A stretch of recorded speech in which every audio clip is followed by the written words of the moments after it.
Hello everyone, hope you guys are doing good.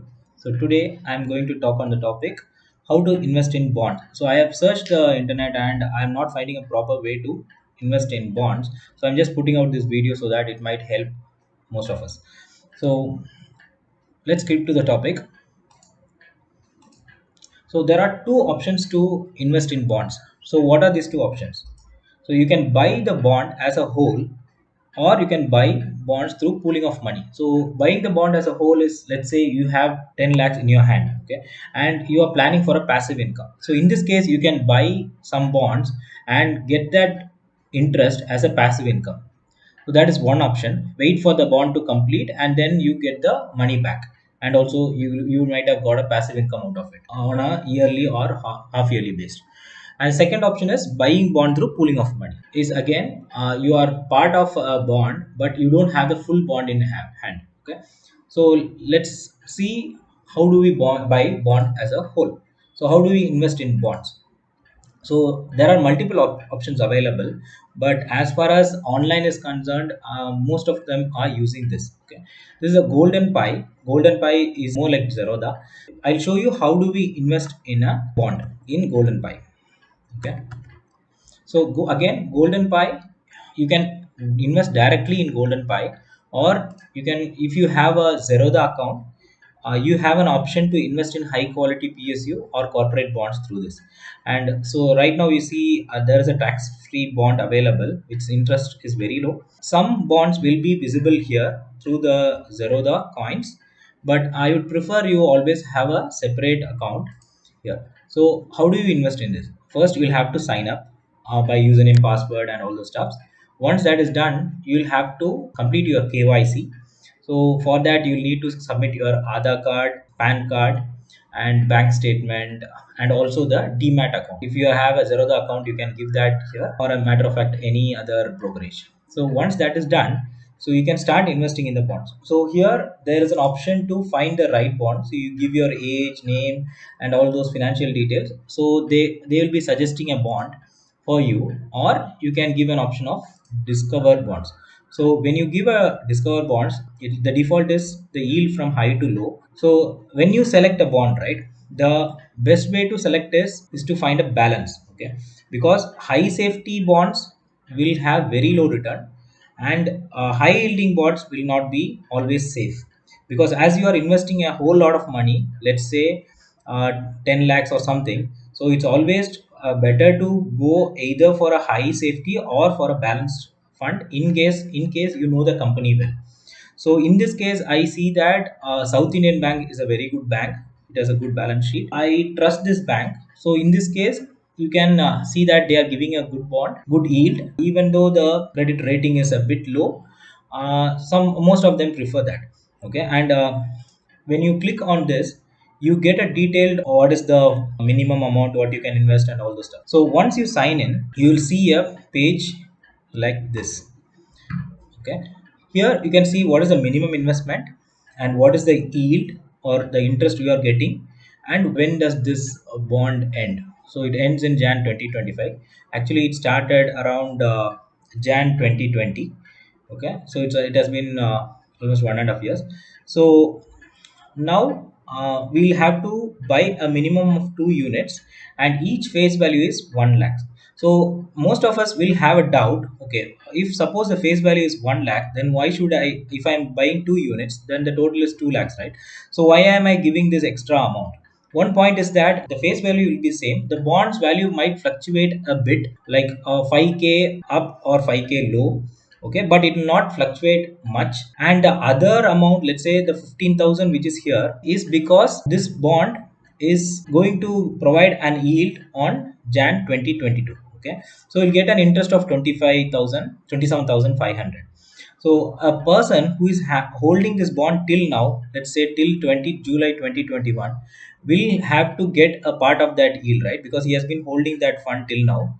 So as this is a yearly term, so you are paying the interest for this bond, so that he gets the interest and you pay the interest and get this bond from him, so that at the end of the year, or the on Jan 24th, you get the interest out of it.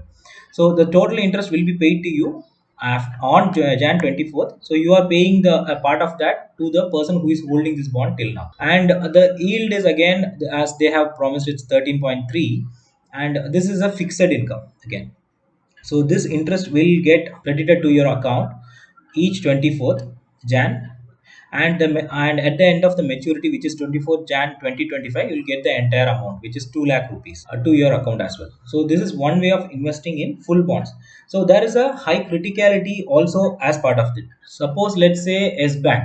Okay, the people who have invested in S Bank bonds, okay, when the bank said it is bankrupt, or it has dismissed all its bond, so a lot of people lost their money in that. Okay, so that is again a big problem, because your huge amount of capital is lost thinking to get off an interest. There's another option wherein you can just be part of the fund, so that you don't end up losing all your money. Okay, so that option is buying bond through pooling of money.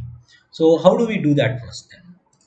So the first option, what I would prefer is NPS Tier 2. Let me explain why NPS Tier 2. Okay, if you have been using NPS, it's a national pension scheme wherein they have two options, which is NPS 1 Tier 1 and NPS Tier 2. So Tier 1 is where you can't take your money out till you attain the age of 60, and there are a lot of criteria on that as well. You can't take the entire amount and all the stuff. But Tier 2 is another option wherein you can still invest and take your money whenever you want. Maximum of, I think, 3 or 4 days, you can get the money out of the Tier 2 account.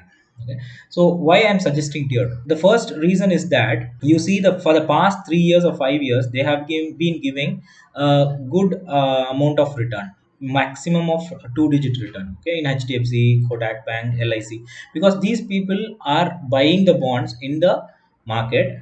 Okay, and they are getting a providing you the interest on sharing basis. So this option seems to be fair enough, because you don't end up losing a lot of capital. At the same time, you are getting a good return percentage for the amount what you have parked in the Tier 2 account. So in my previous videos, I have always already suggested to go for gold bees, or gold funds, Nippon Gold Fund or something in mutual fund, to park your money or extra cash, because it doesn't fluctuate a lot. And also at the end, a market crash, at that time the gold goes high, right? So you are always safe. This is another option to park your money for getting a return out of it. Okay, and so it's always better to invest in a Tier 2 NPS Tier 2 bond fund. So there are two types of bonds, which are corporate bonds and government bonds. You can put on both or either one, whichever you prefer. So government bonds are again always safe, but corporate bonds give a little more of a return. Okay, so what is the other option? So other option is mutual fund. So how do we invest in mutual fund? So you'll have to just go into Coins, which is again a Zerodha app.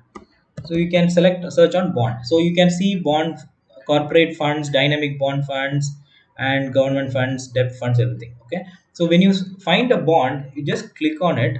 Okay, and the main thing what you need to note when you are investing in a bond is that what is the expense ratio. So expense ratio is the amount you pay as a fees. So in other words, the expense ratio should be very minimum. At the same time, the exit load should be none or a very least piece.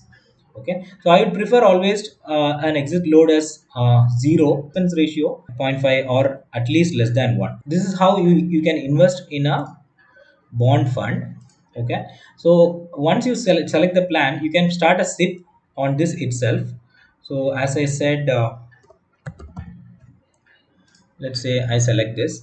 Okay, you see here that in the direct, the expense ratio is 0.30 and the exit load is none. So this is the best way to invest, and you can either put a lump sum as others do, and also a SIP.